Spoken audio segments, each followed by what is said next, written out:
¿Qué tal? Bienvenidas y bienvenidos a este programa llamado La Escena Secreta, lecturas de los itinerarios de Michel Desertot. Mi nombre es Andrés Gordillo y tendré el gusto de conducir la entrevista del día de hoy con nuestra invitada Cecilia Pacheco. Esta iniciativa es por parte del área de estudios de la historicidad de 17 Instituto de Estudios Críticos.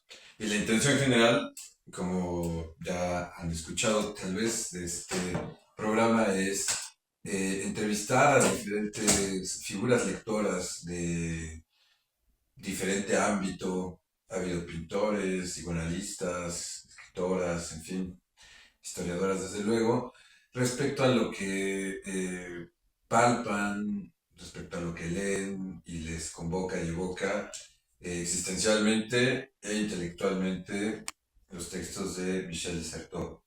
Entonces, en esta ocasión, como decía, voy a conversar con Cecilia Pacheco. Cecilia, muy bienvenida. Hola Andrés, muchas gracias por la invitación. A ti por venir y No, a ti por darnos... soportar mis fallos en el horario de siempre, pero bueno, No, aquí estamos. no Aquí te estamos. preocupes. Cuéntanos algo de ti, Cecilia. Bueno, yo soy historiadora, me dedico a la teoría de la historia y sobre todo trabajo un concepto que sería como la historia de la modernidad entre los siglos XVI a siglo XX, ¿no? Con pues una especie de visión histórica que podríamos llamar benjaminiana, porque bueno, para mí las tesis de la teoría de la historia serían como toda la validación de un pensamiento que incluso creo que se puede encontrar en Desertot, que sería pues como toda esta interrogación sobre la epistemología histórica. Excelente. Palomita. Para mí. Cecilia escribió una tesis doctoral que hemos conversado, muy interesante acerca de, así a grandes rasgos, del siglo XIX, que hoy diríamos mexicano, desde una elaboración de este famoso proyecto de Benjamin que lleva el nombre de El libro de los pasajes. Ahora escuchará por qué esta cercanía que tiene Cecilia con Benjamin y con Certeau es particular, pero eso lo veremos bien. Una primera pregunta, Cecilia, que me Dígame. interesa hacerte es, ¿cómo llegaste tú a Michel de Certeau y qué sientes que te haya hecho leerlo desde esa primera vez hasta hoy, a grandes rasgos? Mira, la verdad es que yo llegué por otra ruta a Michel de Certeau.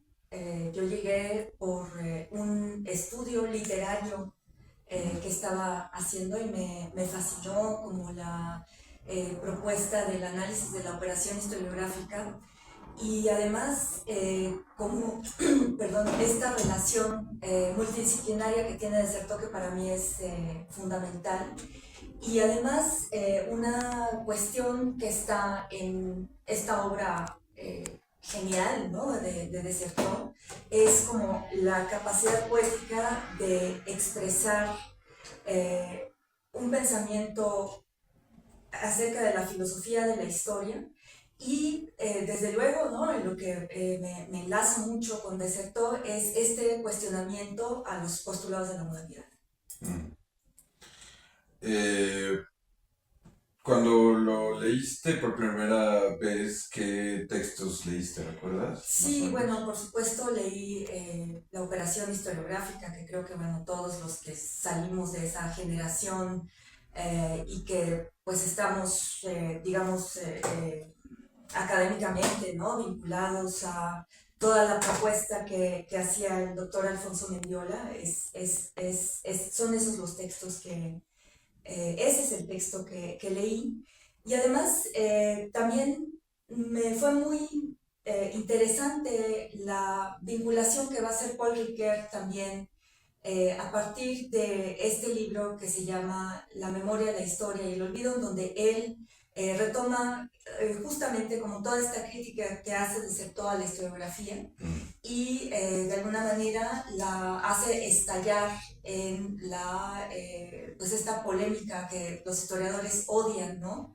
Acerca de la relación que la literatura tendría con la historia. Entonces, por ahí fue como muy útil. A mí me dio como mucha esperanza de que se podía hacer una historia que no necesariamente estuviera vinculada a una jerarquía epistemológica o científica, y sobre todo porque el concepto de ciencia en Desertó me parece que es que implica una reflexión muy profunda, ¿no? Y que además, en lo que vamos a hablar hoy, yo creo que lo chistoso de Desertó, yo creo que él mismo se llama historiador, pero creo que tiene esta concepción del historiador que sería un filósofo, y en eso se vincula mucho con Benjamin, ¿no? O sea, es una reflexión filosófica acerca del tiempo, ¿no?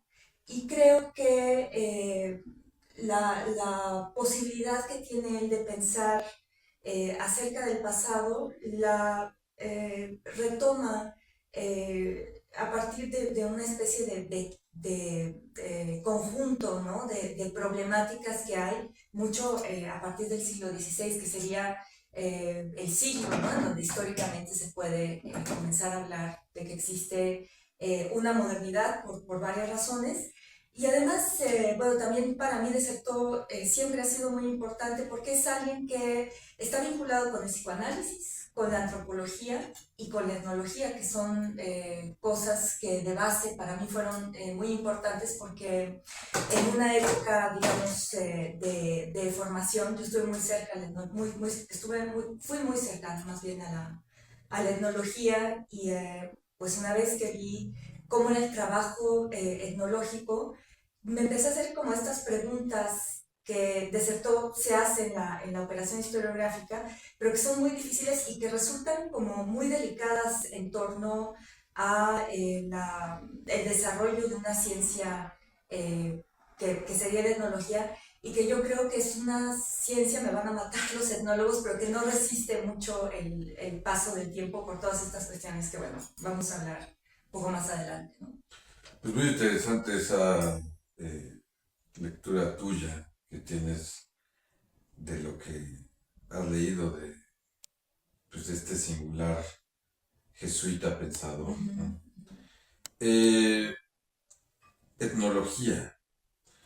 El primer texto, digamos, que yo leí de Michel de Certeau en relación a la etnología tenía que ver con la escritura de la historia. Hay tres grandes apartados en ese libro y creo que el segundo se lo dedica a los textos de un jesuita, creo que fue a lo que hoy es Brasil o algo así. Sí, sí, Y sí. cuenta, ¿no? Y entonces analiza su discurso y leer eso. Yo lo estaba leyendo, ahorita que me estoy acordando, en Jalapa. Alguna vez que acompañé a mi padre a algún viaje Sí. de negocios y recuerdo que había algo de el clima de Jalapa Que se presta mucho, ¿no? que se presta, ¿no? Y yo aquí Parecido a leyendo, Brasil, ¿no? ah, sí, Sí, pues, sí. aquí nomás, ¿no? Y, en fin, y me llamó mucho la atención que cuando hablamos la semana pasada, Sí. tú trajeras a colación ese registro etnológico en la discusión de Certeau, que si te soy sincero, a no ser de Rosana Casigoli, que es esta investigadora que está ahora en la UAM, no había de algún modo salido en las conversaciones y de lo que yo he leído no ha salido demasiado en los textos. O sea, siempre como es de paso. Y era etnólogo también y ya. Sin embargo, tú hoy nos traes este caso y me interesa entender cómo es que se te llegó a ocurrir eso dentro de tantas cosas Claro, claro. y cuál es el caso que nos traes, ¿no? Se me ocurrió por un proyecto de investigación etnológico que yo tenía, y me sorprendió mucho encontrar que para Desertó la etnología era algo muy importante, algo que merecía ser estudiado de la misma manera en la que estudia el psicoanálisis o de la misma manera en la que él va a tener como una desarrollo, una concepción de la historia. Y creo que en lo que yo encontré hay como una identificación de Desertó con la etnología, ¿no? Y esta identificación creo que tiene mucho que ver con el hecho, un hecho biográfico de Desertó que, bueno, es conocido, ¿no? Que Desertó tiene de repente en un momento en su vida el llamado de acudir a, al seminario, ¿no?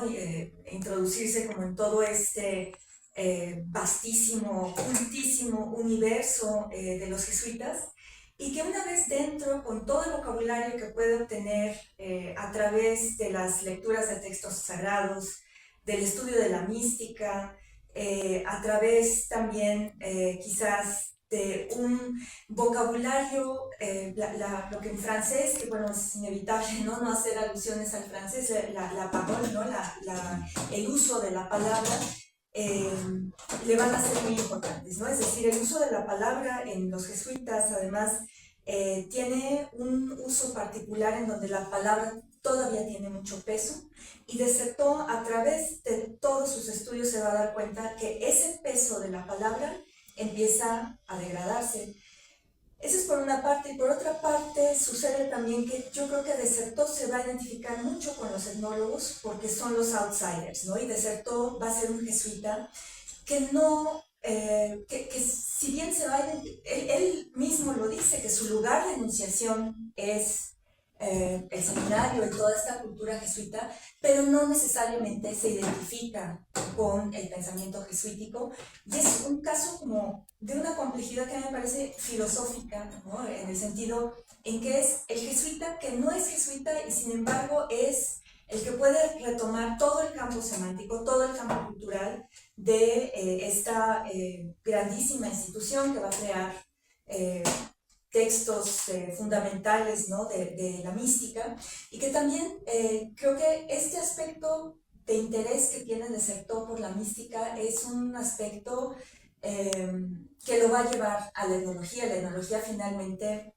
se va a dedicar, dicho de una manera muy coloquial, a rescatar todas estas historias orales, todas estas historias que además tienen elementos míticos, y que a él le parece que en eso hay un campo enorme de dilucidaciones, y que es quizás la etnología algo que, como te decía, jerárquicamente frente a la historia podríamos decir que es inferior, porque bueno, no tiene la misma tradición que tiene la historia, que tiene siglos, desde el siglo VIII antes de Cristo existe alguien que se llama historiador y que puede hacer desde antes, ¿no? Desde el siglo V, me parece, antes de Cristo, ¿no? Estoy pensando, por ejemplo, en Herodoto, ¿no? O en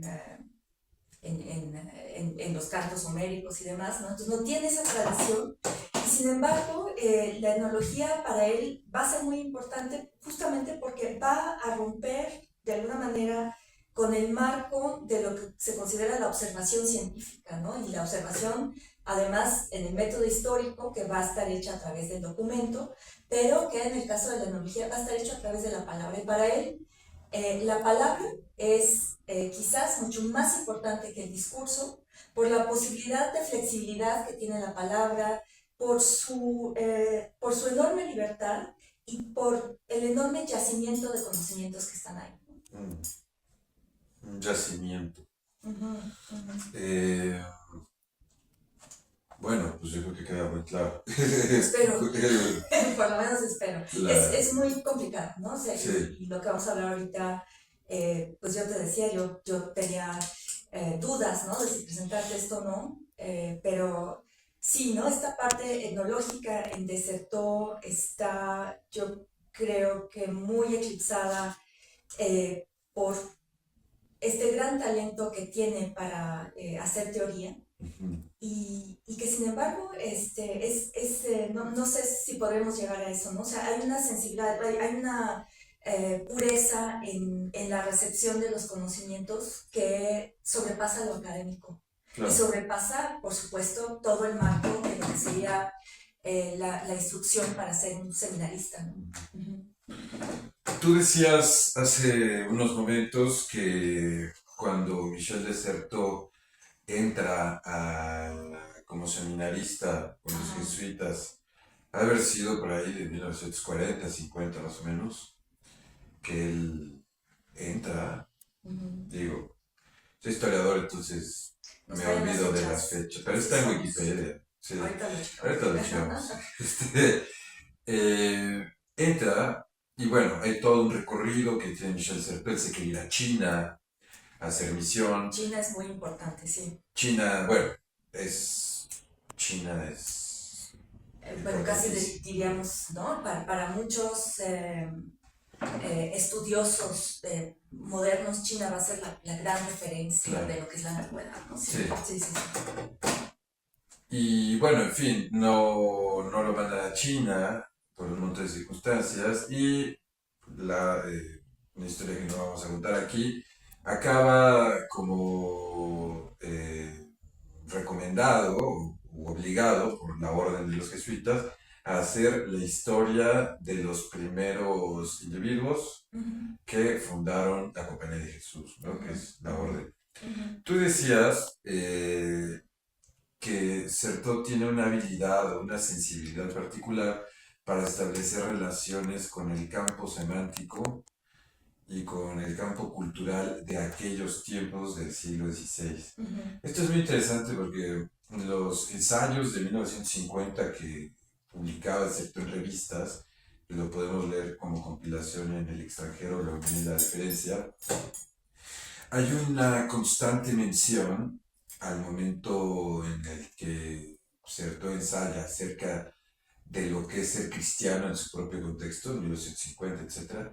Y dice que la importancia de la tradición o de la herencia es fundamental porque la única manera en la que nosotros podríamos establecer una relación con ese mundo de escrituras y de otros que nos han posibilitado es pensando, o sea, esa tradición. Y el pensamiento lo que hace es actualizar, diferenciar, escindir esa aparente continuidad que sería esa tradición, ¿no?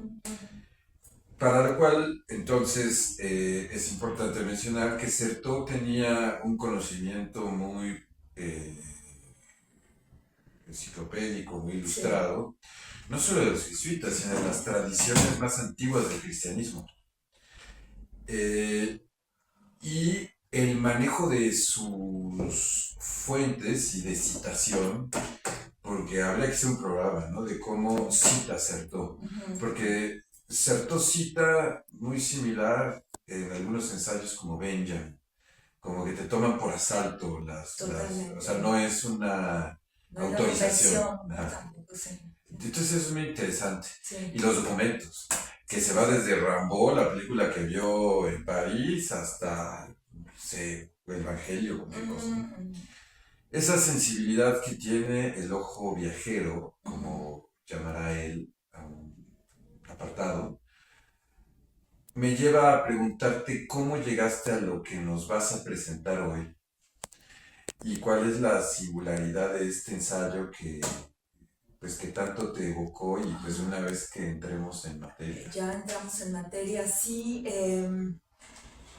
Mira, este ensayo también es un ensayo ya cuando Desserteau quien conocemos hoy, ya ha escrito todo esto. Yo revisando la bibliografía de Desserteau, son muchísimos los libros, pero los artículos son por lo menos 700 artículos. Es una obra complejísima.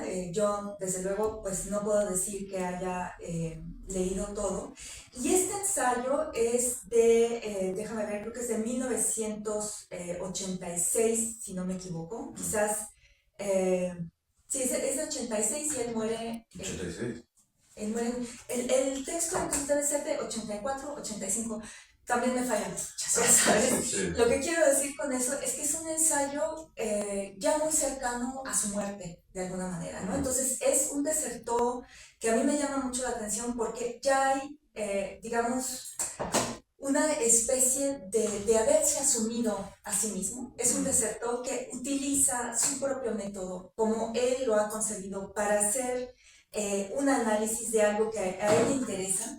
Y además yo creo que es un ensayo en donde él, de alguna manera, estaría haciendo una especie de autoverificación, ¿no? Como una especie de autobiografía indirecta, pero esto sí yo lo estoy inventando. El texto sobre el que voy a hablar es un texto que hace Desertó acerca de un jesuita, que además esto es muy interesante. Un jesuita escribe sobre un jesuita que se llama Lafitau. ¿Quién es Lafitau? Es un contemporáneo de Jussieu, es decir, Jussieu es un botánico importantísimo. El jardín botánico en París se llama, lleva el nombre de Jussieu. Y cuando estoy hablando de que son contemporáneos, quiero decir que estamos hablando de la época en donde Francia está en el pleno despliegue de las revoluciones científicas, y además, esto es muy importante, es cuando Francia de alguna manera logra salir del rezago que ha tenido durante el Renacimiento. Digo, una cosa que es conocida es que el Renacimiento por antonomasia va a ser el Cinquecento, ¿no? Y el Renacimiento es Italia, ¿no? Francia va a quedar un poco relegada en esto. Desde luego la mención a España es ineludible por toda la cuestión de los jesuitas, pero este momento en el que está escribiendo Lafitau es muy importante porque los franceses logran hacer lo que no han podido hacer en paralelo con los ingleses y con los españoles, que es tener territorios en tierras americanas, ¿no? Entonces, Lafitau es un jesuita que mandan a lo que en ese momento se llama la Nueva Francia, que después va a ser Canadá. Claro que es complicada la zona, ¿no? O sea, la Nueva Francia que va desde, digo, sería Quebec, pero va un poco desde los grandes lagos hasta la bahía de San Lorenzo, casi en el norte de, bueno, hablar del norte de Canadá no, más bien es hacia el norte de los Estados Unidos, es un poco el sur, porque Canadá es enorme. Pero lo que es muy interesante entonces es que Lafitau va a tener como encargo ir a evangelizar a las culturas que se llaman salvajes, que son todos estos iroqueses que están teniendo contacto con la cultura francesa, que está empezando a hacer un trabajo de apropiación de estas tierras, como bueno, lo ha hecho, es evidente, ¿no? La referencia a España, como lo hicieron los ingleses en esa parte, también en el este de lo que van a ser los Estados Unidos. Y él se interesa entonces por este trabajo muy particular, en donde Lafitau escribe un libro que se llama Las costumbres de los salvajes americanos, comparado con las costumbres de los primeros tiempos, ¿no? Que el título es, yo creo que ya me captas por dónde voy, ¿no? O sea, simplemente pensar que puedes hacer la comparación entre los salvajes, ¿no? Que también toda esta concepción de lo americano, ¿no? Para lo europeo, que va a ser lo salvaje, y compararlo con esto que son los primeros tiempos, ¿no? Sí. Entonces, Desertó comienza diciendo en su ensayo que él lo único que va a hacer es nada más analizar una parte metodológica del libro, que son todos estos grabados, ¿no? Es decir, es muy común desde el siglo XVI, y sobre todo por el encuentro, digamos, entre las culturas europeas y las americanas, que haya una proliferación de grabados, ¿no? En el siglo XVI, acerca de cómo son estos seres extrañísimos, que son los americanos, que son los salvajes, que hay que evangelizar, y que además pues causan mucho problema porque están ocupando tierras que son muy fértiles y que son, ¿no? Toda esta gran injusticia de los estudios culturales harían imposible que alguien escribiera un libro que tiene este título, ¿no? Claro. Es imposible pensar que son salvajes y que están comparándose con lo que llamaríamos los primeros tiempos, ¿no? Entonces, Desertó estudia este grabado, que es un grabado muy extraño, y dice, yo solamente me voy a dedicar a pensar qué es lo que implica que Lafitau haya escogido como frontispicio del libro este grabado. El grabado es extrañísimo, ¿no? Es una especie de ángel que tiene una guadaña. Este ángel es el representante del tiempo, y la guadaña lo que simbolizaría es lo que nos hace el tiempo a todos los seres vivos, que es la muerte, ¿no? La guadaña es la que sesga la vida y la cabeza. Y está una mujer que está viendo al emisario de este tiempo, y la mujer está escribiendo, que eso también es una cosa rarísima en este frontispicio, que quien esté escribiendo sea una mujer. Entonces Serto empieza a hacer una especie de análisis geométrico de los planos que tiene el frontispicio, en donde a él le interesa mucho que la guadaña del tiempo de alguna manera hace una asíntota con la pluma que tiene la escritora. De alguna manera, para poder simbolizar algo que Lafitau y después de Serto va a empezar a desarrollar, y que es el hecho de que la única forma de luchar, que es muy de Serto, ¿no? De luchar o de preservar algo en el tiempo, la única manera de luchar contra la muerte, de alguna manera, es la escritura, ¿no? Entonces empieza a analizar parte por parte el grabado, que bueno, yo te lo mandé y te dije, ¿qué hacemos? Porque es realmente complejo. Y se empieza a dar cuenta, además, de que los elementos que están en el grabado son elementos que tienen una relación con lo que se llamaría finalmente los orígenes, el arjé, ¿no? Él encuentra que ahí está el arjé. Y sobre todo también algo que va a ser muy interesante es que Desertó va a descubrir en Lafitau el inicio de un nuevo tipo de ciencia, que va a ser la etnología. Lo que pasa es que cuando nos vimos hace una semana y eso, yo te hablaba de Lafitau y te decía, no sé exactamente porque quién es Lafitau, o sea, de dónde sacó, porque generalmente se consideran como los dos grandes padres, y más en Francia, que tiene una larguísima tradición etnológica, ¿no? O sea, el padre de la etnología se considera que bueno, va a ser a partir del romanticismo con Rousseau, ¿no? Pero sobre todo, bueno, la figura de Claude Lévi-Strauss es así como el etnólogo por excelencia. Está Franz Boas en medio de todo esto, pero nadie habla de Lafitau, ¿no? Y entonces Desertó se da cuenta que el procedimiento que tiene Lafitau para hacer este ensayo sobre las costumbres de los antiguos y la comparación con los salvajes es algo que está hablando de una verdadera ruptura epistemológica en el siglo XVIII. Si quieres, para un poco ahí porque no sé si es claro todo esto que estoy diciendo. Empieza el texto así, ¿no? Voy a únicamente hablar de este frontispicio, ¿no? Y sobre todo también porque en la época va a ser como algo muy común el empezar a hacer investigación acerca de estas culturas, ¿no? Entonces, esa reflexión de la extrañeza que causan estas culturas, que no tienen nada que ver con las europeas y que no son cristianas, ¿no?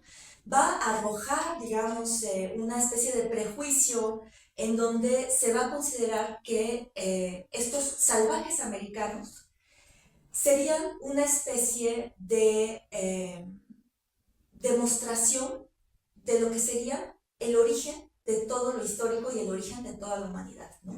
En la época van a ser importantes los americanos, pero también, como veíamos, los chinos, porque se va a considerar que son las culturas antiquísimas, ¿no? que nos pueden explicar cuál es el origen de las civilizaciones humanas, ¿no? Incluso Franz Boas, cuando habla de la etnología, dice la etnología va a ser la explicación de la historia y además la etnología va a prometer algo en el siglo XVIII que después no va a poder cumplir, pero la etnología va a prometer que entonces la historia no va a depender solo del texto y que se le va a hacer justicia a todas aquellas culturas que no tienen textos escritos y que sin embargo son culturas que tienen historias, que son pues todos estos mitos, todas las costumbres y sobre todo, y algo que es muy importante, son los monumentos. O sea, entonces estamos viendo el origen de la etnología, de la arqueología, y esto va a propiciar después una ruptura en la concepción, además en la concepción que los jesuitas tienen acerca de la historia. Por ahí va el asunto. Este recorrido que nos acabas de hacer, Cecilia, me parece muy interesante, por lo menos por tres eh, cosas, ahorita que lo puedo pensar. Eh, en primer lugar, el caso, ¿no? Uh-huh, uh-huh. Que es fascinante. Bueno, el título es súper revelador, muy revelador, ¿no? Eh, el estudio del grabado de Certeau, porque Certeau tiene un momento en la Fábula Mística 2 en la que dice el capítulo de historicidades místicas que el historiador trabaja con el pintor. Y esa mención, que no es menor, puede leerse en constelación con muchos otros pasajes en los que hace constantemente referencias a Miró, a Poincare, pero no solo. Sabemos que tiene su interpretación de El Jardín de las Delicias. Y ahora este grabado. Es interesante decir que la relación con Certeau y la imagen Uh-huh, viene atravesada también por otro personaje llamado Louis Marin, uh-huh. que será su gran amigo y con quien discutirán muchísimo acerca de cómo hacer el análisis y cómo pensar históricamente y estéticamente este tipo de objetos tan importantes como bien decías en la emergencia de una traza distinta. Entonces me interesa ahora, digo, diciendo esto que es referir también un poco al mundo intelectual y a las inquietudes de la época de Certeau, me interesa que nos puedas revelar el nombre del ensayo Claro. y que nos cuentes qué leíste tú ahí, qué te diste cuenta. Mira, el ensayo que es de 1724, las costumbres de los salvajes americanos comparados con las costumbres de los primeros tiempos, son pues una serie de observaciones, ¿no?, que va a hacer Lafitau acerca de todas estas tribus que le parecen salvajes. Aquí es muy importante que Desertó dice, a partir del momento en el que Lafitau está hablando de la posibilidad de poder pasar el recuento oral a lo escrito, que además el recuento oral siendo el recuento del salvaje, que es la palabra, y convertirla en un lenguaje que sería la escritura académica. En ese momento, entonces, va a surgir algo que Desertó llama la idea fundadora de la etnología, ¿no?, que es una observación muy particular, que es la que hace la etnología, porque la etnología, a diferencia del historiador, que el historiador trabaja con un tiempo inacible, que trabaja con el documento, pero los historiadores tenemos el problema de que materialmente no tenemos la fuente, no podemos tocar el siglo XVI, no podemos tocar el París del siglo XIX.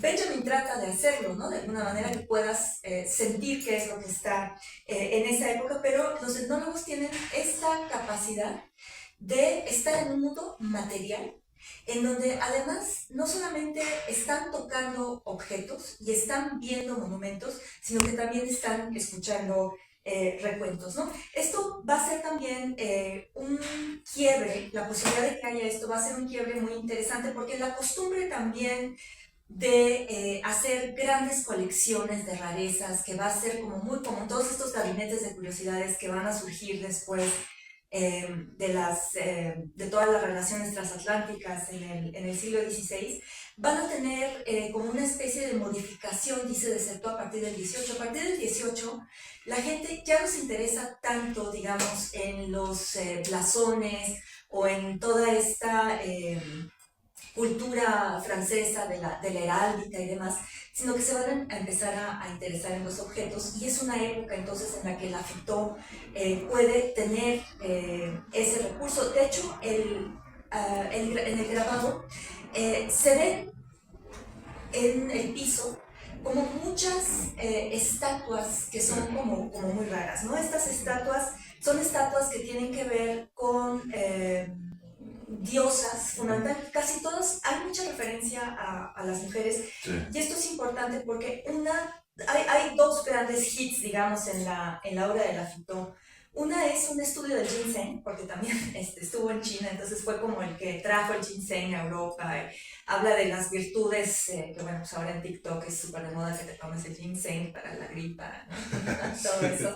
Ese es su hit. Y el otro es que Lafitau va a descubrir que las culturas salvajes, ¿no?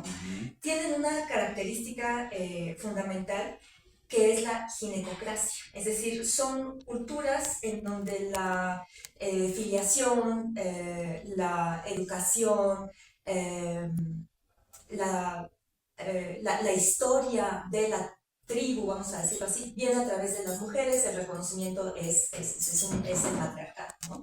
Entonces, también Lafitau en la época va a ser como algo muy, ¿cómo decirlo? Un conocimiento muy común que los observadores, digamos, que fundamentalmente van a ser los jesuitas y todos estos sacerdotes que vienen a hacer evangelización, se van a dar cuenta de que en todas las culturas, esto, bueno, a Boas le va a fascinar, ¿no? Porque rompe con la idea de una cultura que sea superior a otra, ¿no? Que en todas las culturas hay elementos que son comunes. Por ejemplo, la piedra de rayo, ¿no? Que se llama Thunderstone, por eso te preguntaba lo de AC/DC, ¿no? El rayo, por ejemplo, es un elemento muy importante en las culturas, y no hay cultura en donde no existan. La piedra de rayo es una piedra que parece que tiene rayos, y en todas las culturas se consideraban que eran piedras mágicas porque estaban cargadas de la energía del rayo, y era una cosa que te otorgaba como mucha fuerza y suerte para las guerras y demás. Y entonces, a partir de eso, se da cuenta de que hay un origen común. El proyecto que tiene Lafitau es hacer el marco general para hacer una historia universal de la humanidad, que esto no lo va a poder efectuar, pero sí él siente que cuando está frente a todas estas culturas que se llaman salvajes, que se llaman primitivas para los evangelizadores del siglo XVIII, y sabemos que son culturas, punto, ¿no? Hay elementos que son claves para poder determinar cuál es el origen de la humanidad, ¿no? Entonces, a partir de eso, va a empezar a hacer como una serie de relaciones y de comparaciones, que esto es algo que a Desertor lo enloquece de curiosidad, de felicidad, de la rareza, que es el hecho de que Lafitau hace una cosa metodológicamente muy extraña, y es comparar las costumbres de los salvajes con las costumbres de la Grecia y la Roma clásica, ¿no? O sea, como para hacer una especie de comparación a través de la cual forzosamente va a salir un texto. A Lafitau no tanto le interesa digamos, hacer una metodología estrictamente formal, sino lo que le interesa es todas estas ideas que van saliendo. Pero Desertor se da cuenta, además, de que Lafitau, cuando nos está contando cuál es la metodología que está utilizando, está hablando algo que es también muy bonito, y a mí me gusta mucho el trabajo etnológico, porque algo que es característico en la etnología es que el investigador habla de sus dificultades, lo difícil que fue entrar a la tribu, lo que es tener un informante que te esté explicando por qué la pared está rayada, por qué los días de lluvia las mujeres no salen de la aldea, etc. Y entonces, ¿me entiendes? Ahí va mucho la operación historiográfica, porque el etnólogo está explicando su lugar de enunciación, ¿no? Entonces, a partir de eso, Michel de Certeau se da cuenta de que hay una especie de nueva metodología, y algo que es el acabose, además, es que esto va a romper con una metodología historiográfica jesuita. ¿Por qué? Porque la explicación, el marco de donde surge el origen de toda la reflexión historiográfica es la Biblia. Y aquí la Fitó, en vez de utilizar, digamos, a Moisés como el referente del tiempo antiguo, del origen de la historia, va a identificar el origen de todos los acontecimientos con Adán y Eva.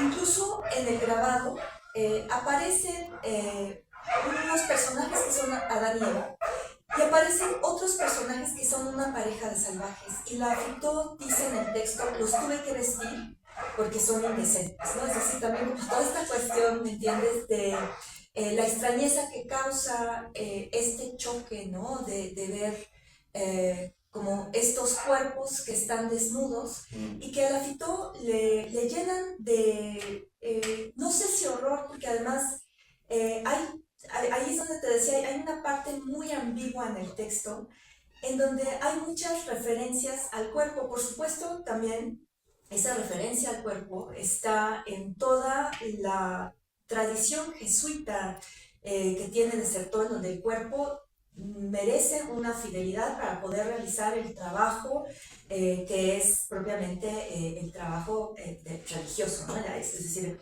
hay una renuncia al cuerpo, pero también hay una fidelidad al cuerpo. Entonces, como que todo el asunto del cuerpo en el texto es una tensión constante, porque además incluso llega a decir que el escritor es un transvesti, porque quien escribe y quien es capaz de luchar contra el tiempo es la mujer, que es generadora de vida, pero que también es generadora, por lo tanto y por lo mismo, de la narración, ¿no? No sé si vamos bien o vamos mal. Digo, es bastante complejo, y además a de Certeau le interesa mucho como esta tensión que hay entre el tiempo y la escritura, que surge a través de algo que también va a irrumpir, y que eso sí es muy distinto a la historia, que es la capacidad de ver todo lo que ves, ¿no? en el campo de acción etnológico, lo que ves en la aldea, lo que ves en las costumbres, eso que se ve y que el tiempo está matando, se va a convertir en texto, ¿no? Me llama mucho la atención todo lo que dices. Pero a mí también. No, es un texto, yo por eso te decía, más semanas y más semanas y más semanas. No, está perfecto. Qué bueno que lo hiciste. Me llama mucho la atención esto último que retomabas acerca de la figura del escritor, sí, como transvesti. Lo dice de Certeau, para que luego no vengan las órdenes religiosas a decirme. No, dado que entonces sería una mujer la que escribe, vestida de hombre, o como... O sea, me interesa que elabores eso un poquito más. Bueno, claro, la teoría de la Fitó, te digo, fundamentalmente es, y esto es maravilloso cuando de Certeau dice, estamos en el reverso del siglo XVI, ¿no? O sea, mientras el siglo XVI cree que Europa puede leer a los americanos, ¿no? Lo que estamos viendo es que quizás son estos salvajes los que nos están haciendo leer otra cosa que sucede ahí. La Fitó se da cuenta que las culturas primitivas dan un lugar muy especial a la mujer, ¿no? Y es es esta figura, ¿no? De la madre, la que puede alimentar, la que puede luchar contra el tiempo por razones fisiológicas, ¿no? En el sentido de que es la mujer la que perpetúa la historia, ¿no? de una humanidad, ¿no? La que es la escritora, y sobre todo también porque en la etnología lo que es muy importante, las mujeres son muy importantes en las culturas primitivas porque son las que están, bueno, eso lo dice también Michelet, ¿no? O sea, son las que están cerca de la tierra, son las que saben curar, son las que saben alumbrar, son las que saben muchas cosas, ¿no? Y son las que tienen además el dominio de la palabra. El escritor es un travesti, ¿no? En el sentido, digamos, en el otro lado del mundo quienes escriben son los hombres, los hombres europeos que pueden hacer esto. Pero en realidad él dice la labor es una labor que pertenece a la feminidad y en ese sentido en el sentido en que habla del transvesti, ¿no? Es la mujer que se tiene que transformar en escritor. La idea es muy rara, pero no tiene, digamos, la connotación que nosotros le daríamos al transvestismo, sino como toda esta cuestión de la enunciación de la palabra, que es muy importante en Deserto, la palabra y no el discurso, ¿no? Que es las dos distinciones que también hace, digo, seguro lo han dicho 20 veces, pero también hace la distinción entre el lugar y el tiempo, ¿no? Entonces, de alguna manera lo que señala es la mujer la que sabe, ¿no? Cómo encontrarle la cara al tiempo para que no mate, el tiempo que está matando todo el tiempo, ¿no? Y bueno, valga la redundancia, el tiempo que es muerte para los humanos, la única forma en la que puede revertirse la maldad de este tiempo que mata es a través de la escritura y la mujer es la que genera esa palabra, ¿no? Interesante, ¿no?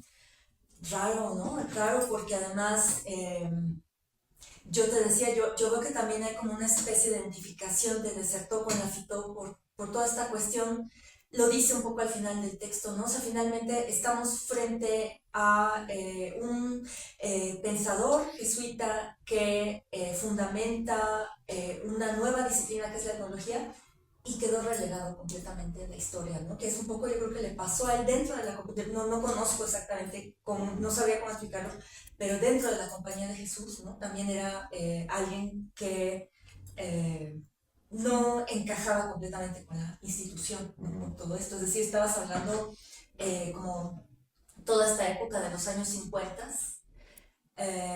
pero bueno, importantísimo también, a Desertor le va a tocar el 68 y eso también es un quiebre que es muy importante, ¿no? En la obra. Excelente. Me demoré un poco en lo de la figura del escritor, etcétera, por una serie de pasajes que tiene en los ensayos que componen la fábula mística, en lo que a él le interesa la manera en que Santa Teresa, los místicos del siglo XVI y XVII, establecen una relación de nuevo comienzo respecto a su propia existencia y respecto a la lengua. Y eso del nuevo comienzo, que es muy de Heidegger y también de Hannah Arendt, me llamó mucho la atención, dado que de algún modo notaba que a Michel de Certeau le interesa mucho la forma, o sea, la palabra, precisamente. Sí. La palabra no toda, lo diríamos con Lacan, en el sentido de que como ningún lenguaje puede decirlo todo, como no se puede llegar al absoluto ahí, como de algún modo viene escindido, etcétera, esa falta que quizá pueda promover en otros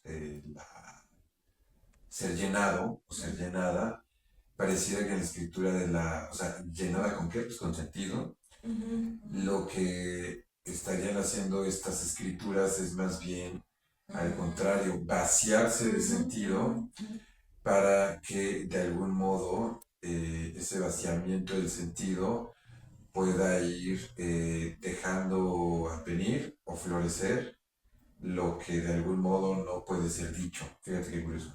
Ujú, Y entonces ujú, me parece que hablando de la noción de, o la figura del escritor en este ensayo que estamos hablando, ujú, tiene una resonancia importante con ujú. ello y también al mismo tiempo con lo que tú decías muy al inicio de tu intervención, que te interesaba mucho cómo para ti Certo era de algún modo una escritura que no se enredaba en la disputa entre Ujú. lenguaje poético y escritura o elaboración de un tiempo, de un pasado, sino que cuando uno lo lee, pues podríamos fragmentar los libros de Certo y Sí, hacer 1000 poemas, ¿no? sí, sí, sí, sí, Eh, qué buena idea. sí, ¿no? Ya nos vamos a dedicar a eso. Eh, y bueno, te quería devolver todo esto porque aparece como esta inquietud tuya de la escritura, literatura, historia, que regresa de algún modo con lo que tú acabas de decir de la figura del escritor, como transvesti. Y solo me interesaba apuntar eso. Sí, ¿Y qué pensabas?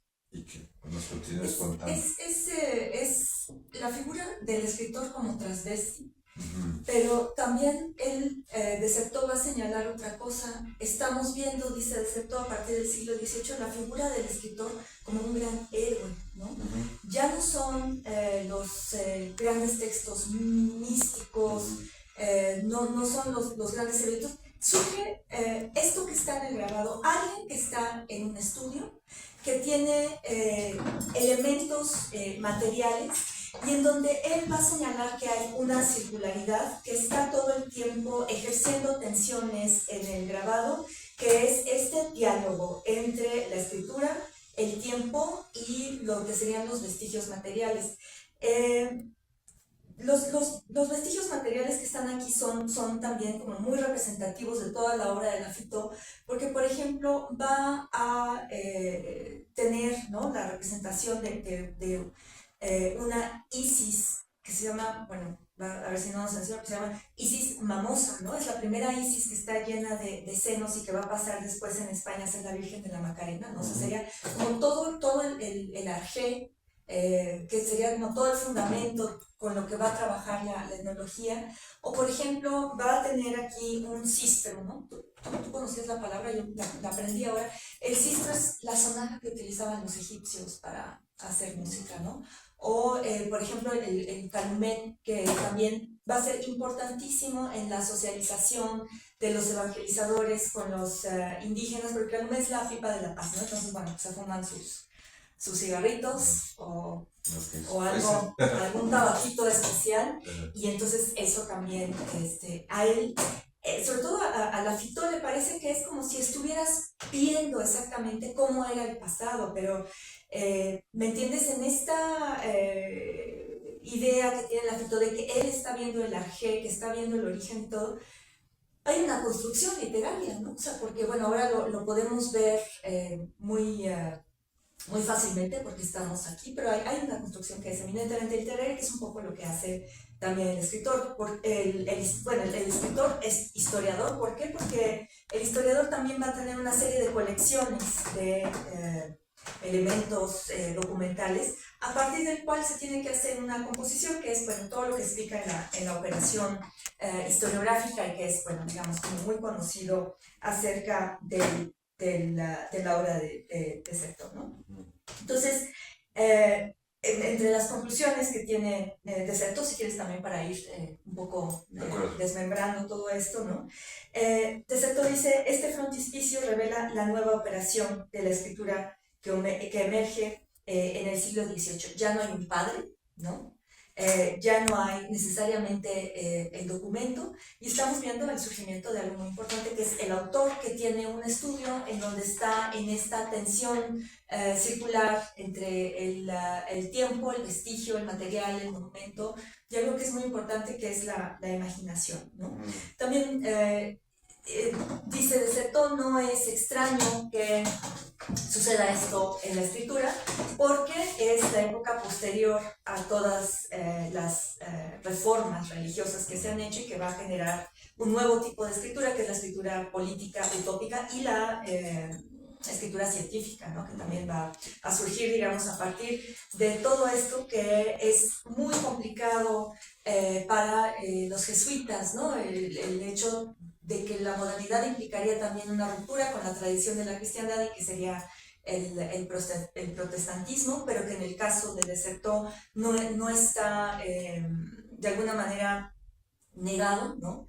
Y sobre todo también que hay algo que estoy, bueno, a ver, corrígeme si estoy mal, pero es algo como muy en toda la obra de Certeau, que es esta nostalgia terrible y el erotismo por lo que falta, ¿no? En donde de Certeau dice, podemos ver, ¿no? Cómo conforme pasan los siglos, vemos la degradación de lo que antes era oro, que era la palabra, y una palabra que se va degradando. Ahí menciona también una frase de Nietzsche. Nietzsche dice, cuando la metáfora se va desgastando, se crean los conceptos, ¿no? O sea, vivimos en un mundo que es completamente conceptual, académico, cientificista, tanto utópico, muy político, en donde es todo, pero en donde no hay esta palabra, y no hay esa oralidad, en donde eso está completamente, yo creo que muerto, que también estaba leyendo, bueno, finalmente nosotros estamos aquí por el centenario de Certeau y sería interesante pensar, ¿podemos seguir leyendo a Certeau como se leía antes o cómo lo leemos ahora? ¿No?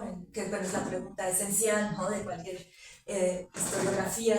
¿Cómo estamos leyendo ahorita de Certeau y si sigue funcionando? Quizás también la injusticia, yo creo, es que de Certeau no creo que tenga que no creo que haya tenido en vida el reconocimiento que merece, sobre todo porque la obra es muy compleja por toda esta cuestión en donde él, por ejemplo, hace esto que decías, ¿no? Es un ladrón de citas en el sentido en que de repente, sí, el cuadro es la cita o el calumet resulta que es con lo que va a citar y va a afianzar su visión, ¿no? Entonces, yo creo que aquí también él va a concluir algo que es muy importante para los historiadores. Él concluye diciendo, finalmente, podemos ver que fundamentalmente escribir es hacer historia es escribir. Solamente se puede generar, ¿no? Una reflexión acerca del pasado a través de la escritura, ¿no? Decías al inicio, y ya conduciéndonos al cierre, Cecilia, que para ti, en tu propia experiencia de lectura de este ensayo, notabas un sesgo autobiográfico, que yo le voy a llamar autográfico, eh, bajo el entendido de que la escritura de una vida, su escritura y vida no son lo mismo, y la escritura es dispersión, como la vida, es anacrónica, o sea, es lógica en tiempos, tiene más que ver con el tiempo lógico lacaniano que con el cronológico. Eh, ¿Qué te hizo pensar esa asociación entre cierta tratamiento autográfico de Certeau? Bueno, es muy tonto, ¿no? Lo que voy a decir me parece que reflejó mucho una especie de soledad y de aislamiento que él estaba pasando dentro de la compañía. Perdón. En el sentido en que se da cuenta de que el mundo jesuita y la modernidad.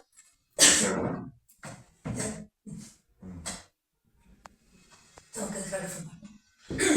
El mundo jesuita y la modernidad de alguna manera ya no son compatibles, ¿no? Es decir, también esto que yo te decía, ese mundo en donde es posible dialogar con los problemas de la teología, ya para 1980 es casi imposible. Él lo que va a decir, estamos viendo también algo que a él yo creo que le duele, y te digo, es como toda esta teoría del erotismo, del dolor del cuerpo, de cómo el cuerpo eh, finalmente recibe también estas laceraciones históricas.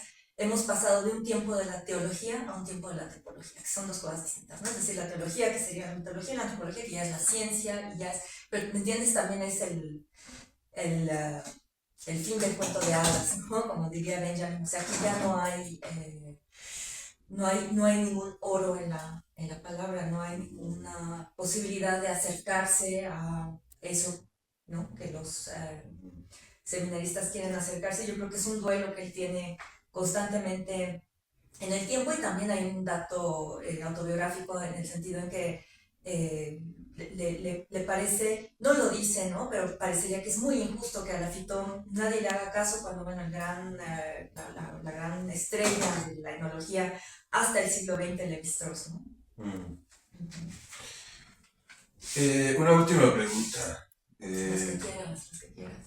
Sí, bueno, Sí, entonces vamos a grabar 20 horas más. Nos van a pagar. Ya nadie ve videos de más de. Debimos haber hecho 5 minutos. Te sorprenderías, Sí. Sí. No, sí, somos una banda muy mística, ¿no? Pues Bueno. es una manera muy elegante de decirlo.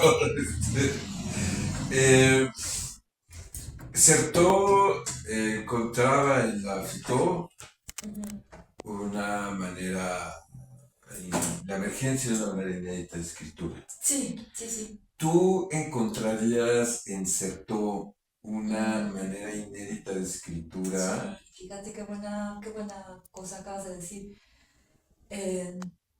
Fíjate que, bueno, a reserva de que seguramente habrá miles de personas que me digan que no es cierto, yo no creo haber encontrado a alguien que tenga ese estilo que tiene él, que te digo, indudablemente es académico, indudablemente hay un rigor metodológico, y sin embargo hay como toda esta poesía, y yo veo como todo este dolor, ¿no? En el que está él inmerso constantemente. Es como si él lo viera y no lo viéramos los demás, ¿no? Es decir, todos estos tesoros, que además, ¿sabes? Se me pasó decirlo, es increíble cómo empieza el texto diciendo: entre todas las grandes figuras de la ilustración francesa, Lafitón no es nadie, ¿no? Porque está Voltaire, y está no sé quién, y Francisco I, y es la época de Solimán el Magnífico. O sea, la cultura francesa que va a tener pues todos estos grandes personajes. Lafitón, que inventa la etnología, pues queda relegado, porque no es... pues por una injusticia, ¿no? No tengo conocimiento de saber por qué la Lafitón no pudo ser tan grande como cuando es el inventor, ¿no? de la etnología. Y algo que es muy hermoso, ¿no? Que te digo, o sea, termina siendo muy poético, es que él desertó para hablar sobre el frontispicio. Dice que estas dos figuras, ¿no? El tiempo y la escritora, son dos ermitaños que están completamente fuera de sus órbitas y de sus sistemas, y que están aislados pero embobados uno en el otro, ¿no? La escritura dialogando con el tiempo, y el tiempo a punto de hacer lo que hace el tiempo, que es matar, pero también embelesado con la escritura, que es una figura, ¿no? O sea, no más que decir, ¿no? Sí. Pues, si no... No, bueno, ya cállame, porque si no me quedo aquí hasta mañana. O sea, todavía hay más que decir, pero es lo esencial, pero es un texto que se presta para lecturas más profundas, análisis. Claro. Cada párrafo es pletórico, no sé. Pues más bien, no sé si quieras cerrar con algo Bueno, Que no sea una guadaña. bueno, pues ya nos va a caer encima la guadaña, Ahí está, mira. no nos podemos escapar de Ajá. eso. Hay una última cosa que sí quisiera decir, que además, como en toda esta cadena de víctimas, pudiéramos llamarlo así, es decir, desertó que no es completamente reconocido dentro de la Compañía de Jesús, la FITO que no es reconocido entre los etnólogos, la FITO también se queja, ¿no?, de que finalmente estos salvajes son escuchados, pero no son escuchados como vivos, sino como recuento de la muerte. Ya. Es como si, que también me parece una cosa que es completamente injusto, ¿no? Y dice, el emblema de pionero que tiene la FITO es el lapsus que tiene la misión científica. Wow.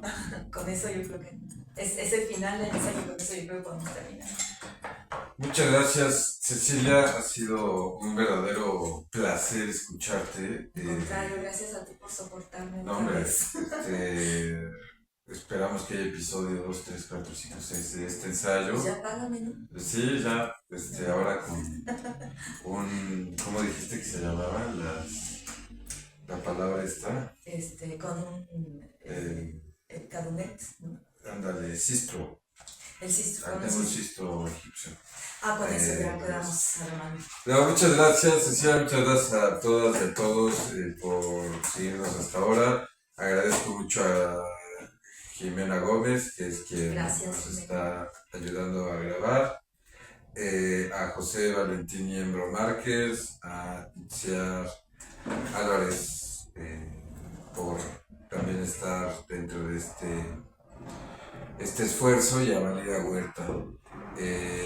Nos vemos y hasta la próxima. Gracias.